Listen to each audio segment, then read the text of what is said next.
जीवन की सबसे महंगी चीज है आपका वर्तमान, जो एक बार चला जाए तो फिर पूरी दुनिया की संपत्ति देखकर भी उसे हम खरीद नहीं सकते। हमें हमारे विचार ही उत्तम बनाते हैं, इसलिए शब्दों पर नहीं, अपनी सोच पर ध्यान दो। विचार हमेशा जिंदा रहते हैं। धरती पर जिस प्रकार मौसम में बदलाव आता है, इस प्रकार जीवन में सुख दुख आता जाता रहता है। दोस्तों, एक संत की संगत के कारण कैसे एक चोर का जीवन बदल गया। जो चोर दिन रात चोरी करता था, उस संत को दिए एक वचन के कारण उस चोर ने चोरी करना छोड़ दिया। उसकी यह बुरी आदत हमेशा हमेशा के लिए छूट गई। वह कौन सा वचन था जो संत ने उस चोर से लिया था? मेरा आपसे निवेदन है कि इस कहानी को पूरा सुनना और वीडियो के अंत तक हमारे साथ में बने रहे। दोस्तों, एक बार की बात है कि किसी गांव में एक संत रहते थे। वह संत जी हमेशा लोगों को अच्छी बातें बताया करते थे। एक बार की बात है कि रात के समय जंगल के रास्ते से वह संत कहीं जा रहे थे, तो रास्ते में उन्हें एक व्यक्ति मिला। वह व्यक्ति चोर था और चोरी करने की नीयत से वह निकला था। उस संत ने देखा तो जब चोर की नजर एक दूसरे पर पड़ी तो चोर ने छिपने की कोशिश की। वह संत कहने लगे कि भाई, तुम कौन हो और मुझे देख करके क्यों छिप रहे हो? उस चोर ने संत से कहा कि मैं आपको जानता हूं, प्रणाम मुनिवर, और कहने लगा कि महाराज, मैं एक चोर हूं और चोरी करने के लिए जा रहा हूं। आप इतने महान संत हैं, मैं आपसे झूठ नहीं बोल सकता। संत ने कहा कि भाई, यह धंधा छोड़ दो और कोई ऐसा काम करो जिससे तुम्हें किसी को देख करके किसी प्रकार का डर ना लगे। और यदि ऐसा काम करते हो कि किसी को देखकर तुम्हें डरना पड़े और छिपना पड़े, तो यह काम क्यों करना, इसे छोड़ दो।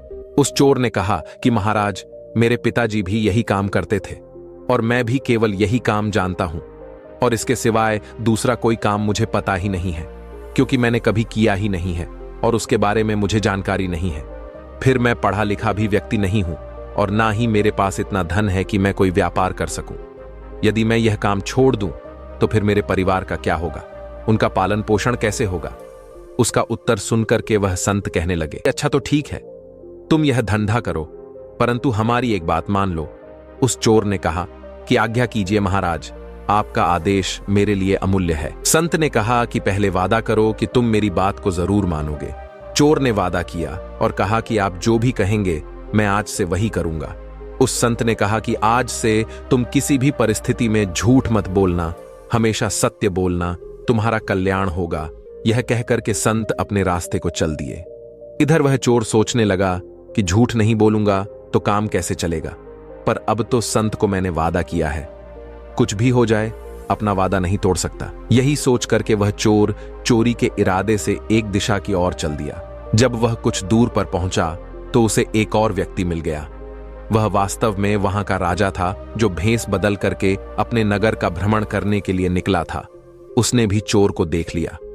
राजा ने उस चोर से धीरे से पूछा कि तुम कौन हो और इस जंगल में अकेले क्या कर रहे हो और इस समय कहां जा रहे हो?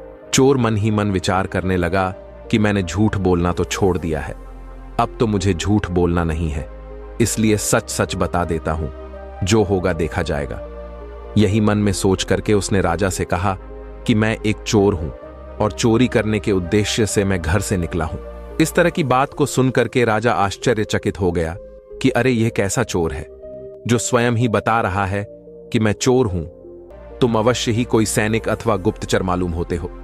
उस चोर ने कहा, नहीं नहीं, मैं मजाक नहीं कर रहा हूं, मैं तो बिल्कुल सत्य कह रहा हूं, मैं चोर ही हूं और चोरी करना ही मेरा धंधा है। राजा ने कहा, भाई, चोर तो मैं भी हूं, परंतु अभी नया नया ही यह धंधा शुरू किया है। अच्छा हुआ तुम मिल गए, आज दोनों मिलकर के चोरी करते हैं। यदि तुम्हारा ख्याल हो तो राजमहल में चोरी करें। चोर बोला, पागल हो गए हो, राजमहल में कैसे अंदर जाएंगे?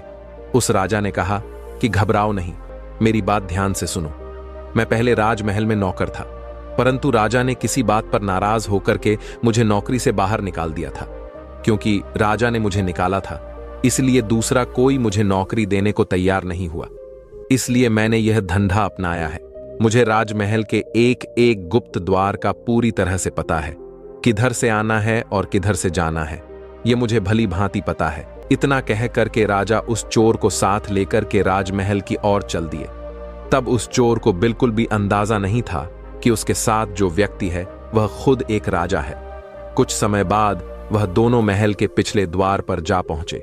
और जो गुप्त मार्ग था उसका दरवाजा खोल करके कहने लगा कि तुम पुराने चोर हो, अंधेरे में देखने का तुम्हें अभ्यास है, इसलिए तुम अंदर जाकर के सारा धन बटोर लाओ। मैं यहीं पर तब तक पहरा दे रहा हूं। चोर ने कहा कि इतने बड़े महल में मुझे कैसे मालूम होगा कि धन कहां रखा है। राजा ने उसे खजाने का पूरा पता बता दिया और वहां तक जिस तरह से पहुंचना था वह सारी युक्ति उस चोर को समझा दी। चोर जब अंदर घुसा और खजाने के द्वार पर पहुंचा, वहां दीवार पर एक चरखी लगी हुई थी। उस चरखी को घुमाते ही वह द्वार खुल गया। चोर ने देखा कि वहां तो अनेकों बड़े बड़े मजबूत बक्से रखे हुए हैं जिनमें बड़े बड़े ताले लगे हुए हैं। उसने चाबियां का गुच्छा तथा कुछ दूसरे औजार निकाले और एक बक्से का ताला खोलने की कोशिश करने लगा, परंतु उसकी सारी कोशिश बेकार हो गई। उसने यह सोच करके कमरे में चारों तरफ नजर दौड़ाई कि शायद कोई लोहे की सलाख वगैरह मिल जाए। तभी उसकी निगाह एक बक्से पर पड़ गई जो कुछ छोटा था और एक बड़े बक्से के ऊपर रखा हुआ था। उस चोर ने देखा, उसने उसका ताला खोलने की कोशिश की, थोड़ा सा ही प्रयास किया और उस बक्से का ताला खुल गया। उसने ढक्कन हटा करके देखा तो उसमें एक छोटा सा और बक्सा था। उसने जो उसके अंदर एक छोटा सा बक्सा था उसको बाहर निकाला। जैसे ही उसका ढक्कन खोला उसकी आंखें चमक उठी। उसमें 3 बहुमूल्य हीरे रखे हुए थे। उसने वह तीनों हीरे उठा लिए और वहां से चलने लगा। तभी उसके दिल में विचार आया कि हीरे तो 3 हैं और हम दोनों इसका आधा आधा भाग कैसे करेंगे।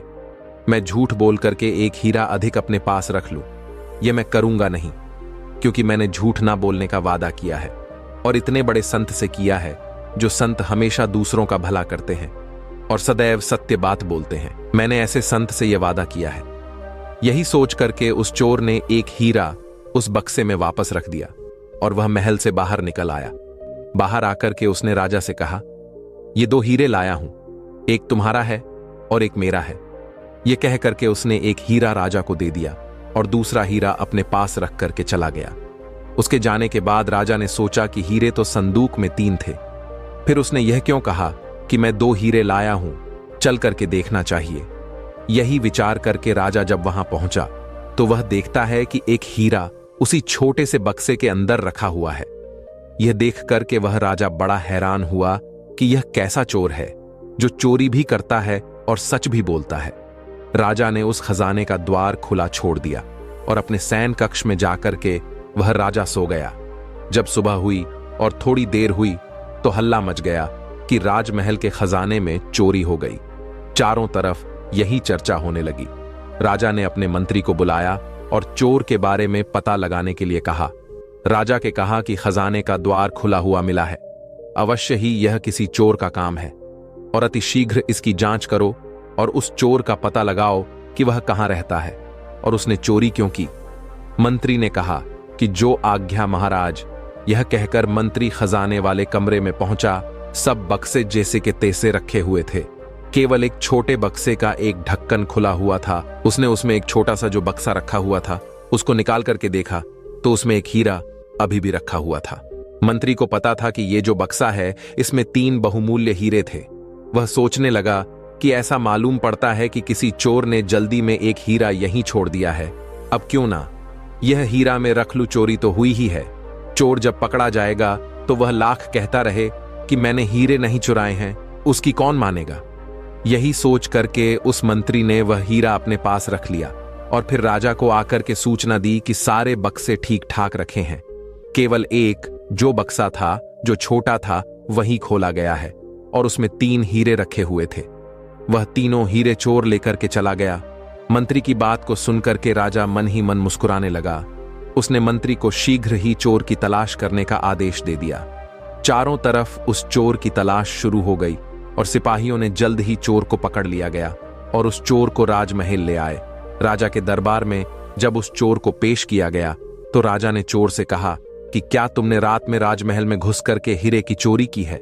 चोर ने हाथ जोड़ करके कहा कि हाँ महाराज, चोरी तो मैंने ही की है और मैं इसका दंड भुगतने के लिए तैयार भी हूं, परंतु मेरे साथ एक अन्य चोर भी इसमें शामिल था। मंत्री ने पूछा, वह कौन है, उसका नाम बताओ। चोर ने उत्तर दिया कि मैं उसका नाम नहीं जानता और ना ही यह जानता हूं कि वह कहां रहता है। मैंने रात में पहली बार उसको देखा था और उसी समय पहली बार उससे मेरी मुलाकात हुई थी और उसी ने मुझे उस गुप्त द्वार के बारे में भी बताया था और खजाने तक जो रास्ता पहुंचता है वहां तक सारा रास्ता उसने मुझे बताया था। उसका नाम पता कुछ पत्ता नहीं तुम्हें, जल्दी से बता दो वरना तुम्हारी खाल खींच दी जाएगी और तुम्हें सूली पर लटका दिया जाएगा। चोर कहने लगा कि आप जो चाहे मेरे साथ करें, परंतु मैं जो भी कहता हूं वह सच कहता हूं। मुझे उस व्यक्ति का नाम तो नहीं पता है।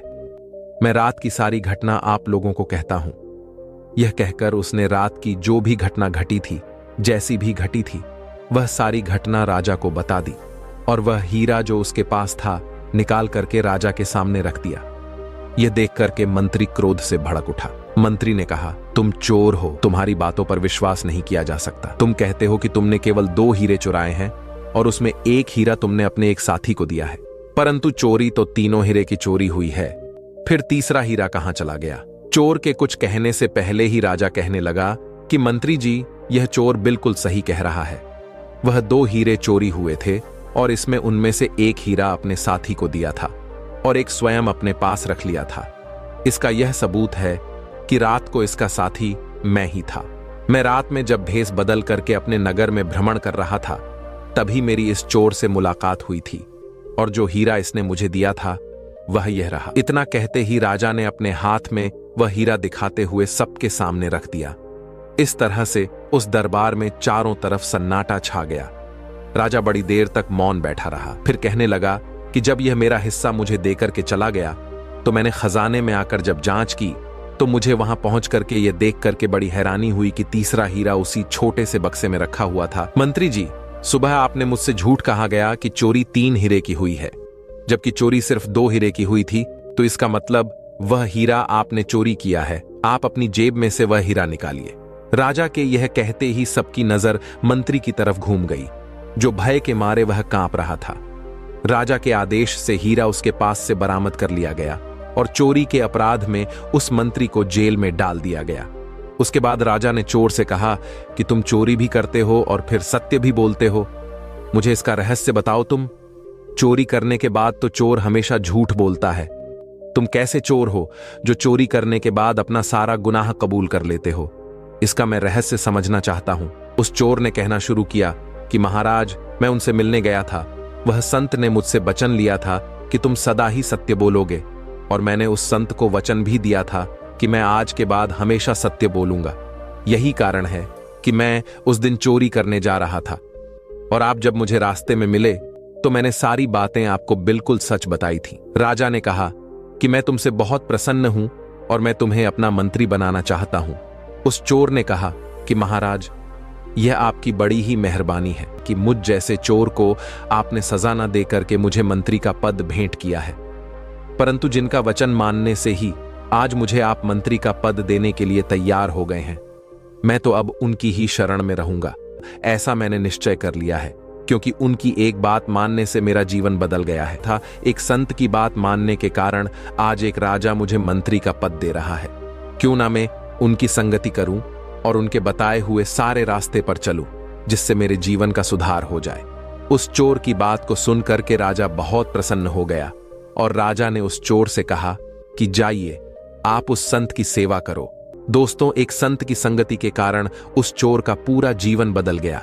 और यह वीडियो आपको पसंद आया है तो वीडियो को एक लाइक करके चैनल को सब्सक्राइब जरूर करें। तो मिलते हैं अगले वीडियो में, तब तक अपना और अपनों का ख्याल रखें। धन्यवाद।